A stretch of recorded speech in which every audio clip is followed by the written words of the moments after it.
Fala amigos, beleza? Tudo certo com vocês? Estamos de volta aqui na Atletas para informação importante de como o Barbieri tem montado o time pensando no Brusque na quinta-feira, 4 horas da tarde, né? E é um Atlético diferente, é um Atlético que não conta com o Luiz Fernando nesse momento, sentiu um desconforto, não conta com o Esquivel nesse momento, sentiu um desconforto, tem muito tempo parado, é comum, é normal, mas é um Atlético que tende a ter certas mudanças, se dá pra gente falar dessa maneira, né? O Mikael vai ser o goleiro, isso é claro pra todo mundo, não há muita dúvida nessa questão. Na lateral direita um problema, né? O Dudu ainda tá fora, não tá treinando, o Dudu tem dores no joelho nesse momento, tá passando por muitos problemas físicos nesse início de temporada pelo Atlético. E o Palácios foi expulso na última partida do Campeonato Brasileiro. Lógico, na Copa do Brasil ele poderia jogar, né? Mas para testar, já para acostumar o time, já para treinar com uma formação que não vai ter o Palácio para o próximo compromisso do Brasileiro contra o Botafogo de São Paulo, o lateral direito tem sido o Raul. O Raul tem sido o lateral direito do Atlético nesse treinamento pelo menos da última quarta-feira, né? Da última segunda-feira, hoje é terça, na segunda-feira o Raul treinou como lateral direito titular do Atlético. Abraão, o zagueiro da direita, e aí Léo pela esquerda. Em momentos com o Tobias Figueiredo também em campo. Num momento com 3 zagueiros, Abraão, Léo e Tobias Figueiredo. Em outro com Abraão e Tobias com o Léo no outro time, tá? É uma possibilidade também. Na esquerda o Fernando, né? O Esquivel tá fora nesse momento, o Fernando com o Léo Derek como opção. No meio campo, primeiro volante Falcão, foi o titular dos treinamentos, o titular dessa primeira prévia, com o Patrick e o Zapelli.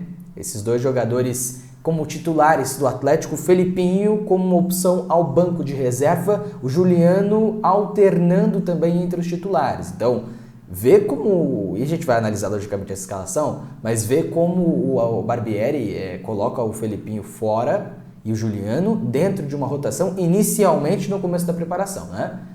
Mais à frente, Isaac pela esquerda, Luiz Fernando fora, Velasco pelo lado direito e o Renan Peixoto, centroavante, foi o titular nesse primeiro treinamento da segunda-feira, nessa primeira prévia do time do Atlético, né? Outra mudança que aconteceu, o Tevez jogou minutos na vaga do Isaac também, teve minutos nesse coletivo na vaga do Isaac também nessa atividade, né? Vou botar aí na tela, então, para escalar a base, a primeira prévia desse time do Atlético, Mikael goleiro, Raul, Abraão, Léo e Fernando, Falcão, Zapelli e Patrick, com o Velasco pela direita, o Isaac pela esquerda e o Peixotaço, né? Peixoto mais à frente. Essa é a primeira prévia, a base do time que treinou nessa segunda-feira do time do Atlético, né? Lógico, treina nessa terça, treina nessa quarta e finaliza a preparação para encarar o Brusque na quinta-feira às 4 da tarde em Joinville, né? Então a primeira prévia é essa. O que dá pra gente imaginar?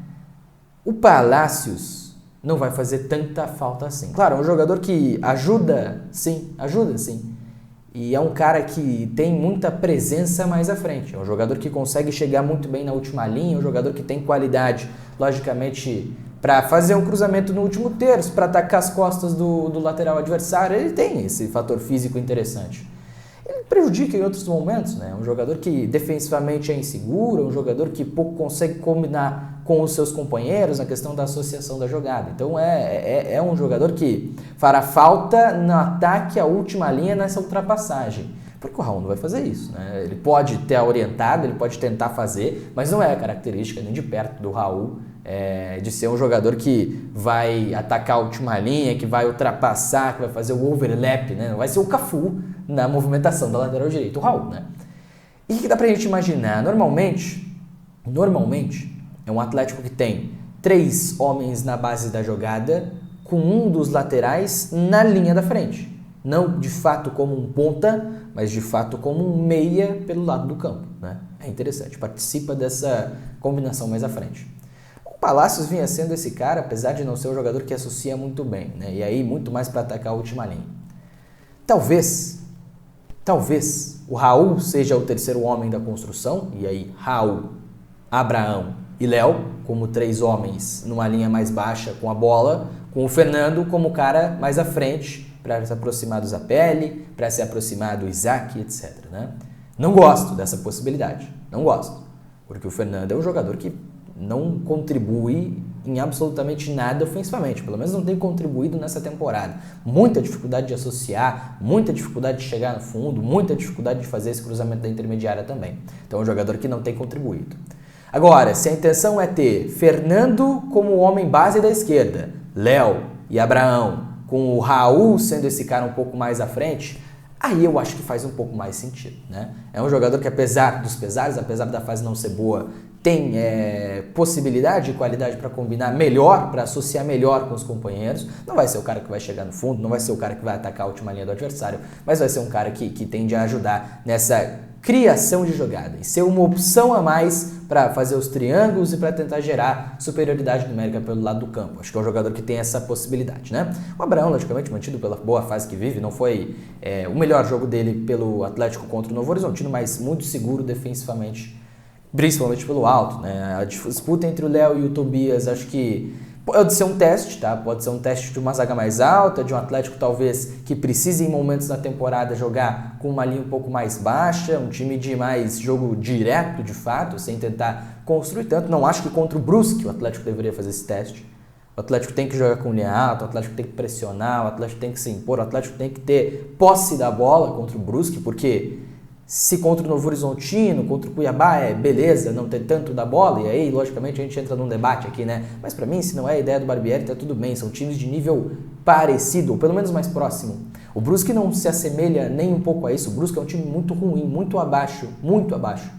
Então, o Atlético que não pode não ter a bola, é um Atlético que não pode não se impor, porque aí o recado que passa é de um time que não agrada ao torcedor, que não faz menção aos bons atléticos da história do clube, né? Então, assim, o teste é importante, ter a possibilidade de você ter Abraão e Tobias Figueiredo juntos, uma zaga um pouco mais alta, uma zaga mais imponente na bola aérea, é uma boa possibilidade sim para alguns jogos. Para o Novo Horizontino seria, por exemplo, né? Agora contra o Brusque eu não acho que é uma boa não, mas como é um treinamento 3 dias antes do jogo, acho que também não necessariamente precisa ser uma projeção para esse jogo, pode ser uma projeção para os jogos seguintes, não dessa sequência, mas logicamente jogos em que o Atlético vai precisar ter um desses caras, vai precisar ter Abraão e Tobias juntos, e é importante que eles tenham esse entrosamento também. O Léo deve ser o titular, né? Logicamente o Léo vem sendo, para mim, tá? Mesmo com a grande fase do Abraão, o Léo para mim tem sido o melhor zagueiro do ano do Atlético. É muito, muito interessante.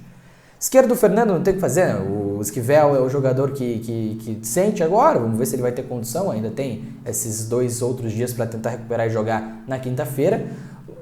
O Léo Derek deveria jogar? Deveria jogar. E assim, até deixa eu abrir um grande parênteses aqui, tá? Ou informação, inclusive a Monique Vilela postou, né?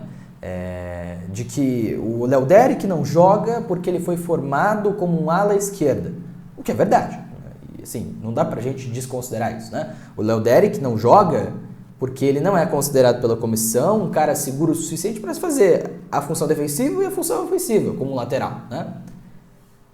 O Atlético tem o Vitinho na base, no sub-20, como o ala direita, né? O Gabriel Carioca, outro lateral direito também, vinha sendo parte de uma segunda linha, não de fato da primeira linha de zaga do Atlético no sub-20, é outro que tem treinado em alguns momentos como um lateral direito, né?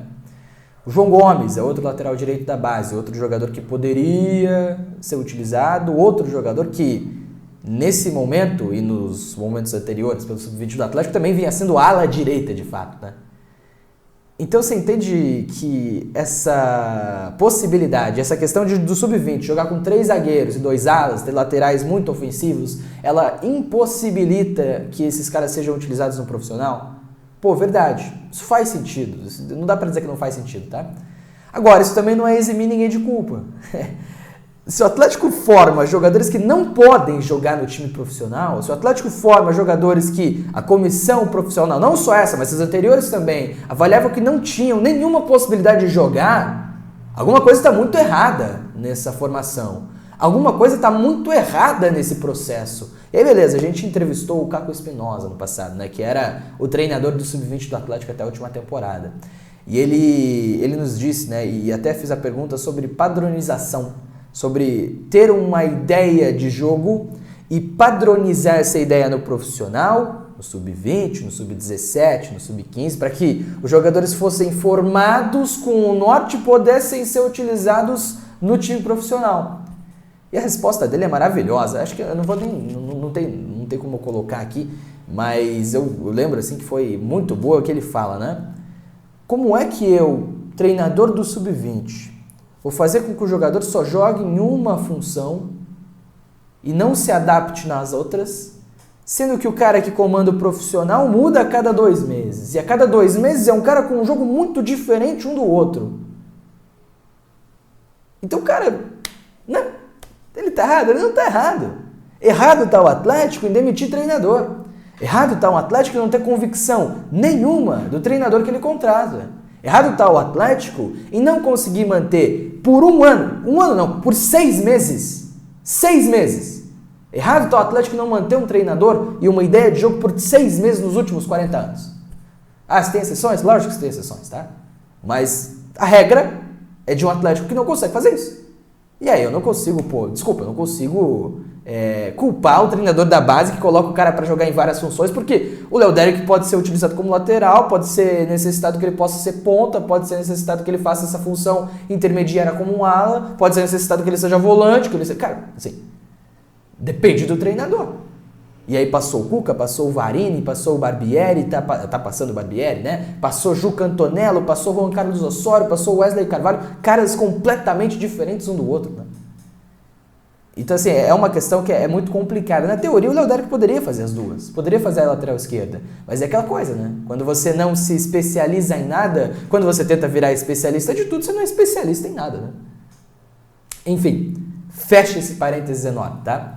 Pro meio campo, Falcão é mantido, não fez um jogo excelente contra o Novo Horizontino, inclusive para mim, o maior problema da saída de bola do Atlético, mas tudo bem, né? Um jogador que demonstrou contra a equipe do CRB que pode ter um nível para ser um titular do Atlético, principalmente sem bola, mas com bola ele tem, quando teve liberdade, né? Ele teve essa possibilidade de contribuir e assim, teve muito mais liberdade, pelo menos na minha impressão, né? Teve muito mais liberdade do que tinha o Raul. Ninguém vai marcar o Falcão individualmente. O Raul vem sendo marcado individualmente em alguns contextos. Ninguém vai marcar individualmente o Falcão. Ninguém. E ele vai ter mais espaço, ele vai conseguir acertar uma ou outra virada de jogo, e aí é mais fácil, né? Mas acho que é um jogador que fez por merecer a chance. E a fase ruim do Raul, que vai ser utilizado como lateral direito, também contribui para isso, né? Vamos lá. Zapelli, mantido, e acho que o Zapelli tem que ser mantido em qualquer time que seja o time do Atlético na temporada. O Zapelli é o mais qualificado do elenco, ou um dos mais jogadores qualificados do elenco, né?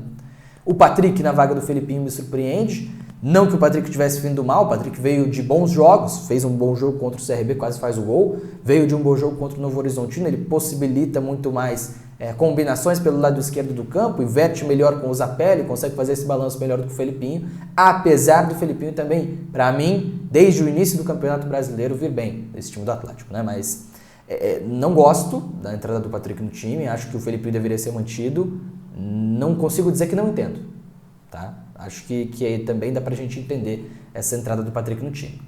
Velasco volta à ponta direita depois de ser reserva. O Luiz Fernando ter sentido contribui com isso. Vamos ver se ele vai ter condição de jogar na quinta-feira. Isaac na ponta esquerda mantido, que é bom sinal e também é um dos melhores jogadores do Atlético desde o início da Série B do Campeonato Brasileiro. A chance pro Tevez é importante e necessária, né? O Tevez tem que jogar. O Tevez fez um jogo muito bom contra o CRB, o Tevez mete bola na trave contra o Novo Horizontino, muda a cara do Atlético, e nessas inversões que o Atlético faz no meio campo com o Bruno Zapelli, ele consegue ir bem da esquerda para o meio, o que o Isaac não consegue, o Isaac não tem essa característica, o Tevez tem. Então acho que é uma possibilidade interessante, é o jogo para testar esse jogo contra o Brusque, né? O jogo para dar minutos para quem precisa de minutos, e quem precisa de minutos hoje é o Peixoto, né? Se o Peixoto tem 3 gols marcados na Série B, o Peixoto, apesar de não ser o primor técnico, é um jogador que tem vitalidade na marcação, consegue pressionar melhor o adversário, tem uma boa fase, personalidade, é interessante. Bem interessante esse começo do Peixoto, que me surpreende, né? Até fiz um vídeo no começo da temporada, quando chega o Rendo Peixoto, falando que, pra mim, terceira opção no máximo, né? E tecnicamente falando, se você olhava o auge e o ideal do Mastriani, o auge do Kardec não, mas a qualidade que tem o Kardec tecnicamente falando e a qualidade do Peixoto, o Peixoto é o menos qualificado entre os 3. Só que acho que talvez algo que tenha escapado na análise ou que talvez eu não tenha levado tanto em consideração é a questão da entrega física e de entrega de raça mesmo, né? De personalidade, de duelar bastante. E Série B é muito jogo de duelo, né? E o Peixoto duela, isso é inegável, assim. Isso desde que ele tá na Portuguesa é inegável que ele duela de fato, né?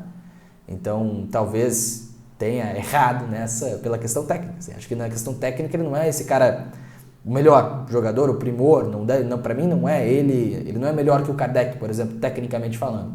Nem era que o Mastriani, tecnicamente falando. Mas é um jogador que se entrega muito mais, um jogador que tem muita vitalidade, que pressiona muito melhor. Então, por isso ele justifica a chance e tá tudo certo. Assim. Se eu tiver errado e o cara estiver fazendo gol, tá tudo bem também. Beleza? Acho que é isso, né? Deu pra entender, 15 minutinhos de vídeo, tá legal.